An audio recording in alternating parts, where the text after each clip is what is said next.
이정헌 위원님 질의하십시오. 네, 질의 시작하기에 앞서서 이현주 방송통신심의위원회 사무총장 다른 데로 좀 나와 주시기 바랍니다. 세워달라는 뜻이에요. 다시 4시 4분에서 시작하세요. 네, 서울 광진구가 국회의원 이정헌입니다. 저는 윤석열 정권의 언론 탄압과 방송 장악의 천병 역할을 해왔던 류일임 방송통신심의위원회가 어떻게 내란 사태 그리고 비상계엄을 철저하게 준비하고 실행에 옮겼는지를 지적하려고 합니다. 그리고 이처럼 내란이 이어지고 있는 상황에서도 류일임 위원장이 업무 추진비를 무차별 소진하고 있는 아주 잘못된 행태도 지적하려고 합니다. 먼저 이현주 사무총장에게 질문 드리겠습니다. 지난 10년 동안 국방부가 주최한 회의에 방송통신심의위원회 관계자가 참석한 게 몇 건이나 됩니까? 그건 나중에 좀 실무적으로 챙겨봐야 되겠습니다. 실무적으로 챙겨요? 예, 제가 정확하게 네, 저희가 미리 취재를 하고 확보했던 자료를 바탕으로 어제 MBC가 보도했고 MBC 보도에도 나와 있는데 지난 10년 동안 국방부 회의에 방심위가 참석한 것은 3번에 불과했습니다. 그리고 그 3차례 회의 중에 2차례가 올해 4월과 6월에 진행이 됐습니다. 이때 회의가 진행됐을 때 방심위는 어떤 얘기들을 했었는지 어제 보도에서도 나와 있었고 제가 다시 한번 알려드리겠습니다. 국가 위기 상황 발생 시 허위 조작 정보 대응을 신속하게 하겠다라고 하는 부분을 방심위가 보고를 했었고요. 인터넷 통신 사업자에겐 자료 삭제, 접속 차단도 요청하겠다라고 얘기를 했었습니다. 이거 모르고 있습니까? 그건 구체적인 내용에 대해서 제가 알지 못합니다. 네, 비상계엄을 철저하게 국방부와 함께 방심위도 준비하고 실행에 옮겼습니다. 12월 5일에 예정이 없던 통신심의소위원회가 열렸죠. 열렸습니까? 12월 5일 날 답변하십시오. 통신소위가 열렸습니다. 민주노총 홈페이지에 게시된 윤석열 탄핵 촉구 문자행동 페이지 즉시 삭제 의결했죠. 예, 의결했습니다. 네, 이게 지난 4월과 6월 국방부 주최 회의에서 방심위가 보고한 내용 그대로 실행이 됐다고 하는 것입니다.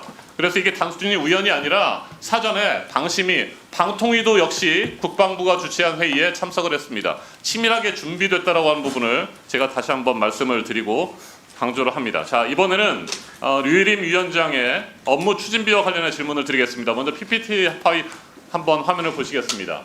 김태규 방통위원장 직무대행, 네, 보조금 관리에 관한 법률 제36조가 나오고 있습니다. 방통위원회는 방심에 대한 회계감사 권한이 있는 거 알고 계십니까? 예, 그런 거 알고 있습니다. 제대로 관리 감독을 해서 업무 추진비라든지 방심 예산이 잘 쓰이고 있는지를 살펴봐야 됩니다. 자, 다음 PPT 보시겠습니다. 지난 12월 4일부터 12월 10일까지 6일 동안 방심위원장의 업무 추진비가 지출된 내역을 보여드리도록 하겠습니다.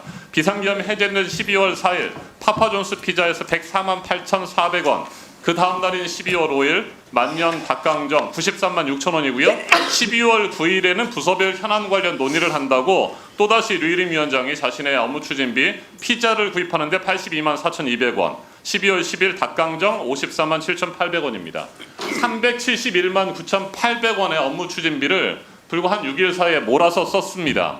월 평균 업무 추진비 내역은 한 200여만 원에 그쳤었는데 한 6일 동안에 몰아서 썼던 것입니다. 여기에 대해서 어떻게 설명하시겠습니까? 제가 보고 듣기로는 네. 최근에 우리 방송통신심의위원회에서 지연된 안건들을 신속 처리하는 쪽으로 네. 지금 직원들이 굉장히 고생이 많습니다. 네, 그래서 고생이 그와 관련해서 격려하는 됐습니다. 시간이 없기 때문에 제가 설명드릴게요. 그러면 그동안에 류일임 위원장이 직원들을 그렇게 알뜰히 살뜰히 챙겼느냐? 결코 아니었습니다. 국정감사 대비 휴일 근무자 격려 차원에 딱 한 차례 업무 추진비로 간식을 제공했을 뿐입니다. 자, 이건 왜 그렇겠습니까? 연말을 맞아가지고 업무 추진비를 그냥 막 집행을 해버린 겁니다. 그리고 지난주에 워크숍이 있었죠? 워크숍 네. 어디에서 했는지 아십니까?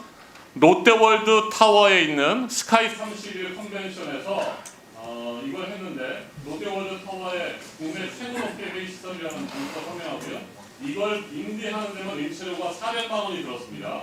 그리고 이 워크숍에 123명이 참석해서 3,472만 3,059원을 사용했습니다.